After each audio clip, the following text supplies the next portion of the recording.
आपको बता दें, भारत की शर्मनाक हार हुई है और 10 विकेट से ये हार भारत की हुई है। कई खास मेहमान लगातार हमारे साथ बने हुए हैं, लेकिन एक बार फिर हम आपको बता दें कि विराट कोहली और ऋषभ पंत ने जो संघर्ष किया था, उम्मीद थी कि भारतीय गेंदबाजी जब सामने आएगी तो शायद यहां पर मैच में थोड़ी सी जान देखने को मिले, लेकिन ऐसा कुछ भी नहीं हुआ। भारतीय गेंदबाज सभी बेदम नजर आए और पाकिस्तानी बल्लेबाजों ने क्या कमाल की बैटिंग की। कमाल की बैटिंग आप इसलिए कह सकते हैं क्योंकि शानदार तरीके से स्ट्राइक रोटेट किया, जब जरूरत लगी तब वहां पर शॉट्स लगाए और इसका नतीजा यह था कि आराम से दिनेश पाकिस्तान ने मैच जीत लिया और 5-0 जो T20 वर्ल्ड कप का इतिहास था उसका बदला सलीके से लिया। भंडारी से कैच नहीं कर पाए ना, हम बाबर आजम को कैच नहीं कर पाए जिस स्ट्रेटजी के साथ उतरे थे।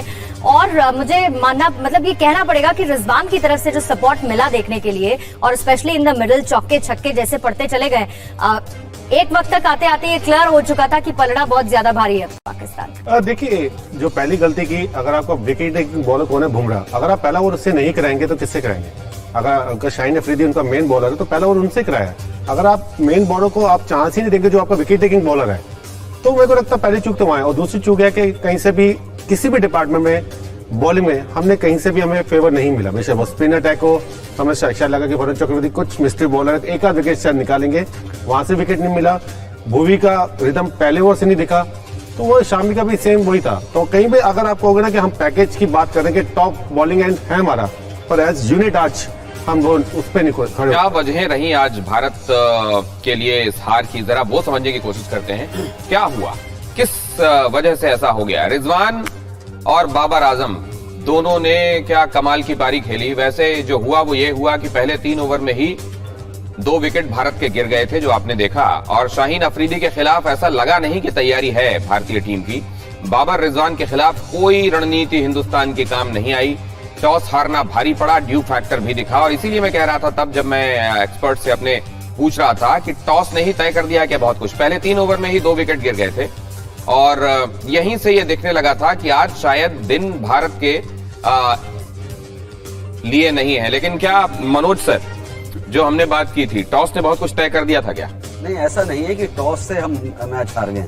ये तो आप उनके खेल की तारीफ करनी चाहिए, जिस तरीके से उन्होंने शुरुआती हमला किया, जो दिखा है जुनून, जज्बा, और उसमें आप जो ऐड ऑन हुआ है, जिस तरीके से वो लड़ाई लड़के गए हैं, वो एक तरीके से उनके ऊपर प्रेशर था या नहीं था ये अलग बात है, मगर जिस तरीके से वो खेल के गए हैं, हमें तीनों डिपार्टमेंट में हरा के गए हैं। अगर आप देखें, हमने पहला यॉर्कर से विकेट दिया, दूसरे में तैयार तो रहो कि वो यॉर्कर मारता है, दूसरा फिर विकेट हमारा यॉर्कर पे गया। तो हमारी कोई भी एक तरीके से तैयारी नहीं थी। हमारी जो अप्रोच थी, वो जब हमें होश आया तो देर हो चुकी थी, 3 विकेट जा चुके थे। तो मैं समझता हूं उसके बाद वापसी करना बड़ा मुश्किल होता है ऐसे।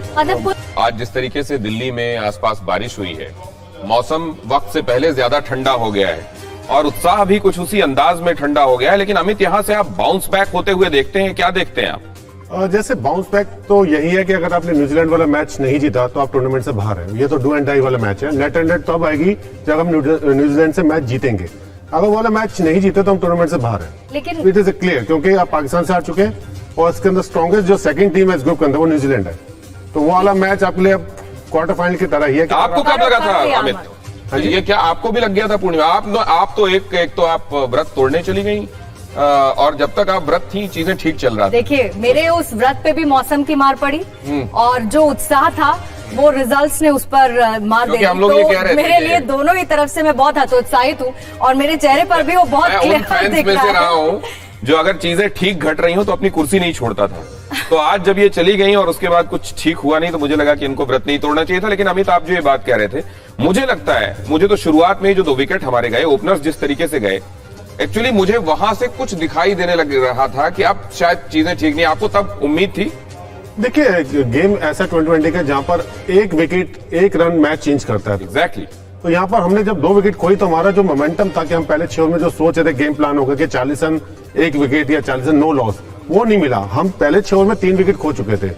तो उसके अंदर जब आप ये हुआ क्यों? हमारे ओपनर्स तैयार नहीं थे, क्या था मनोज? क्या आपको क्या दिखाई दिया? देखिए, अगर आप तुलना करें दोनों टीमों में, पहला हमारा ओवर बैटिंग के टाइम पे हमारे 2 विकेट गए, हमारा उनके ऊपर पहला ओवर, पहले ओवर में ही छक्का मारते हैं।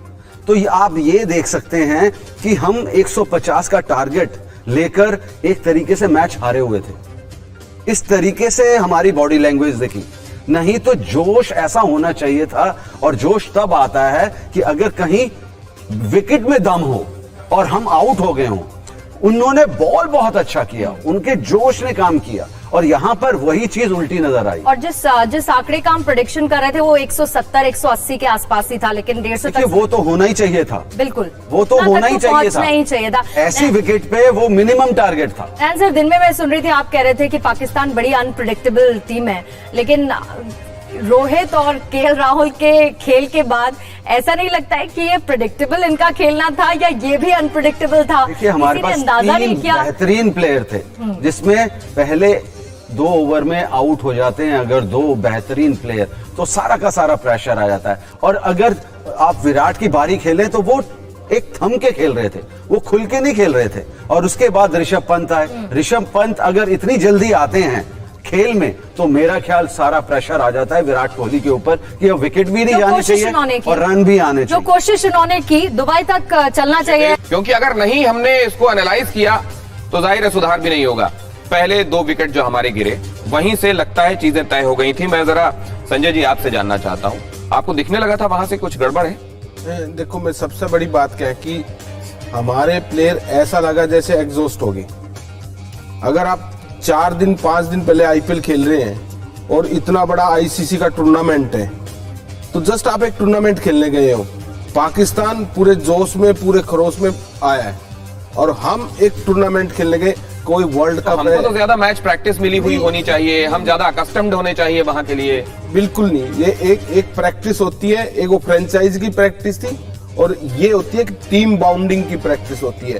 कोई भी वर्ल्ड कप जैसी चीज है, कम से कम 1 महीने पहले या 20 दिन पहले आपके कैंप लगते हैं। मनोज भाई भी वर्ल्ड कप खेले हैं, नैन भाई भी खेले हैं, तो बता देंगे कि कैसे कैसे वर्ल्ड कप की तैयारी होती है। अगर आप मतलब आज के परफॉर्मेंस के लिए क्या हम इसको बहुत हद तक आईपीएल को जिम्मेदार मान लें? एमपी सिंह साहब,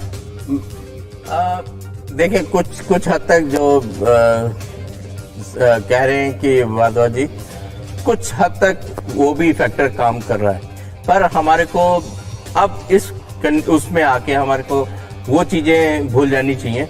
हमारे को तो आज के मैच को देखना चाहिए। ये पता नहीं मुझे एज अ लेमैन, हालांकि मैं इसको ऐसे देख रहा हूँ, और हमारे साथ निखिल भी जुड़ गए हैं। पूर्णिमा, ये कहते हैं कि once something has happened you can attribute reasons to it. तो क्या ये आज के परफॉर्मेंस के बाद हम कह रहे हैं कि हम आईपीएल की वजह से एग्जॉस्ट हो गए? अगर यही जीत गए होते तो शायद हम कहते कि हमको प्रैक्टिस मिल गई ज्यादा। निखिल कैन एनलाइटन अस मोर। निखिल, क्या वजह हो सकती है? क्योंकि जाहिर बात है कि हमें अभी रीसेंट एक्सपीरियंस था खेलने का, वहां की पिच का हमें ज्यादा अंदाजा एट द सेम टाइम था, दूसरा कॉन्फिडेंस था, रिकॉर्ड आंकड़े हमारे पक्ष में थे। What happened today? आज ऐसा क्या हुआ कि वो परफॉर्मेंस कहीं से नहीं देखने को मिला? ना बल्लेबाज चले, ना गेंदबाज चल पाए। पूर्णिमा, बिल्कुल सही कहा आपने। 4 दिन पहले तक हम आईपीएल खेल रहे थे, इन्हीं पिचेस पे खेल रहे थे, लेकिन कभी कभी क्रेडिट वहां देना चाहिए जहां ड्यू है। इसमें कोई 2 राय की बात नहीं है। हम लोग तीनों डिपार्टमेंट में आउटफिट थे। शाहीन अफरीदी के पहले स्पेल में 2 विकेट जो गिरी, वो भारतीय बैट्समैन को सेटबैक पीछे हो गया। आप जिस एक्सप्लोसिव तरीके से स्टार्ट करना चाह रहे थे, वो आपको स्टार्ट मिला नहीं। विराट कोहली को संभल के बल्लेबाजी करनी पड़ी, गेम में वापस आने के लिए एक साझेदारी बुननी पड़ी, उसमें गेंदें जाया हुई। जिस तरीके के पिचेस अब खेल रही है आईपीएल में, जिस तरीके की पिचेस खेल रही थी, मौसम बदल गया। और मिड इनिंग्स में मैंने कहा भी था कि 10 ओवर के बाद जिस तरीके से गेंद गीला हो रहा है, ओस आएगी, बल्लेबाजी करना आसान हो जाएगी। लेकिन अब आपको मैं आगे का बताता हूं, मैं बड़ा जरूरी हो जाएगा। जो भारत का असली मुकाबला अब रहेगा, वो न्यूजीलैंड के खिलाफ रहेगा। अब यहाँ से हर मुकाबला जब आप जीतने को देखेंगे, तो आपका एक तरफ दिमाग में, जहन में होना चाहिए कि नेट रन रेट भी प्ले में आ सकता है, क्योंकि आपकी बाकी की टीमें जो इस पूल में है, अफगानिस्तान, स्कॉटलैंड, नमीबिया, वो तीनों टीमें जो है बाकी टीमों के लिए भी बराबर है, वहां भी उनको 2-2 अंक मिलेंगे। तो न्यूजीलैंड के खिलाफ जब आप मुकाबला जीतने को देखेंगे, हाँ हाँ, बात पूरी कीजिए। जी, चलिए। तो मैं ये कह रहा हूँ कि नेट रन रेट प्ले में जरूर आएगा भारत के लिए।